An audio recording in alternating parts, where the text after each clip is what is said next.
ఈ తాజా యుద్ధం తర్వాత భారత్ సత్తా ఏంటో ప్రపంచానికే తెలిసింది. కాబట్టి చైనా ఒప్పుకోదు, ఓర్వలేదు. కాబట్టి ఏదో ముప్పును తలపెట్టవచ్చు. ఏం చేసే అవకాశం ఉంది? అలాంటి జాగ్రత్తలు అవసరం అంటే ఏం చెప్తారు? ఎస్ అండి, మనం చైనాతో చాలా జాగ్రత్తగా ఉండాలి. భారతదేశానికి ఎప్పుడైనా విజయం వచ్చి ప్రపంచంలో భారతదేశం ఒక ఆకర్షణ శక్తిగా మార్చినప్పుడల్లా అది ఎన్నుపోటు పొడిచింది. దానికి అద్భుతమైన ఉదాహరణ మీకు చెప్తాను, వినండి. 1962లో భారతదేశాన్ని ఎందుకు దాడి చేసింది అంటే, నెహ్రూ గారు ఒక 5 year ప్లాన్ మొదలుపెట్టారు. మొట్టమొదటి పంచవర్ష ప్రణాళిక 1951-56లో అద్భుత విజయం సాధించింది. అత్యధిక గ్రోత్ వచ్చేసింది. రష్యా యూనియన్, సోవియట్ యూనియన్లో చైనాని దాటిపోయాం. 1950-56, 56-62 మధ్యలో ఉన్న పంచవర్ష ప్రణాళిక కూడా అద్భుత విజయం సాధించేసింది. అసలు మామూలు విజయాలు కాదండి. అప్పుడే స్వతంత్రం వచ్చిన దేశానికి, కొడు పేద దేశానికి. ఈ రెండిట్లతో ఎలా అయిపోయిందంటే, ఏషియాలో ఇండియా సూపర్ పవరా ఆర్థికంగా అన్నట్టు అయిపోయింది. వెంటనే నెహ్రూ గారు అలీన విధానం మొదలుపెట్టారు. ఏషియా ఆఫ్రికా మీటింగ్ పెట్టారు. ఇక్కడ ఒక 50-60 దేశాలతో బాండింగ్ మీటింగ్లు ఇవన్నీ.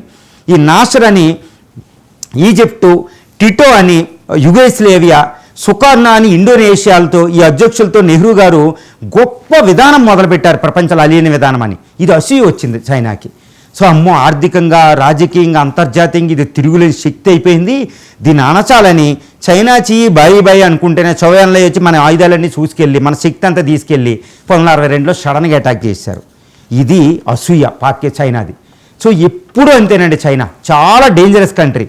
ఇప్పుడు ఇందిరా కొంచెం జాగ్రత్తగా ఉంది కాబట్టి 75లో అది అవ్వలేదు, 71లో. ఇప్పుడు కూడా మనకు ఆ పరిస్థితి వచ్చింది. ఇప్పుడు విజయం ఎలాంటిది అయిందో తెలుసండి, చైనాని కూడా ఓడించాం. ఏ విధంగా చైనాను ఓడించామంటే, పాకిస్తాన్ ఉపయోగించిన 80% ఆయుధాలు చైనా ఆయుధాలు. అది గొప్పగా చెప్పుకునే JF-17 థండర్, JF-10 ఫైటర్, అదేవిధంగా HQ-9 S-400కి ఆపోజిట్లో చెప్పేది అది. దాన్ని వాళ్ళ మిసైల్ PL-15 అని ఒక హైపర్సోనిక్ మిసైల్ మనం పడగొట్టేసాం రాజస్థాన్లో, మన ఆకాశ్ మిసైల్ సిస్టమ్ ఉపయోగించి, యాంటీ మిసైల్ సిస్టమ్ ఉపయోగించి. సో ఈ ఆయుధాలు పడేటప్పటికి దాని స్టాక్ మార్కెట్ కూడా పడిపోయింది, దాని ఆయుధ మార్కెట్ పడిపోయింది. ప్రపంచంలో దానికి పరువు పోయింది. దాని ఆయుధాలను ఎవడో కొనేవాళ్ళు లేడు, అసూయ వచ్చేసింది. ఇప్పుడు ఏమైందంటే, ఈ విజయంతో, ఈ 3 రోజుల గొప్ప విజయం ఏషియాలో భారతాన్ని నెంబర్ 1గా నిలబెట్టిందండి. రెండో విషయం ఏంటంటే, అమెరికా అధ్యక్షుడు అసూయపడి ఎక్కువసేపు ప్రతిరోజు కులుముకుంటున్నాడు. ట్రంప్ గారే అసూయపడుతున్నారు. ప్రపంచం అసూయపడే అంత గొప్ప విజయం మనం నమోదు చేసాం. పాకిస్తాన్ కాల్పుల విరమణకు పరిగెట్టింది. ఇది ఏషియాలో భారత్ నెంబర్ 1, ప్రపంచంలో మరో సూపర్ పవర్, మిలిటరీ సూపర్ పవర్గా, ఆర్థిక సూపర్ పవర్గా, తర్వాత స్వదేశీ పరిజ్ఞానంతో దీని వెపన్లు వచ్చినాయి.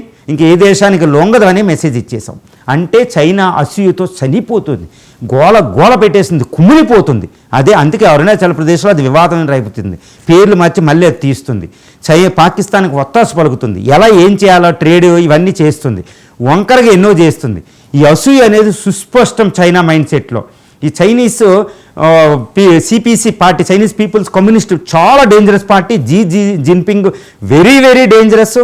అసలు చైనా ఆర్మీ అసలు PLA ఏం చేస్తో కూడా తెలియదు బార్డర్లో. అందువల్ల జాగ్రత్తగా ఉండాలి. ఇప్పుడు దాని నుంచి వచ్చే ముప్పులు మనం చూస్తే, బ్రహ్మపుత్ర రివర్ మీద 28 డ్యాములు కడుతుంది. అక్కడ ఒకటి ముప్పు తలపెట్టే అవకాశం ఉంది బ్రహ్మపుత్ర. తర్వాత బంగ్లాదేశ్ని ఎగదోసి నార్త్ ఈస్ట్ మీద ఏదైనా చేసే అవకాశం ఉంది. తర్వాత పాకిస్తాన్కి ఇది ఇంకో తీవ్రమైన ముప్పు ఏంటంటే, ఆయుధాలు ఓడిపోయినాయి కదా, ఇంకొక ఆయుధం ఉంది దాని దగ్గర, తురుకు ముక్క లాంటిది.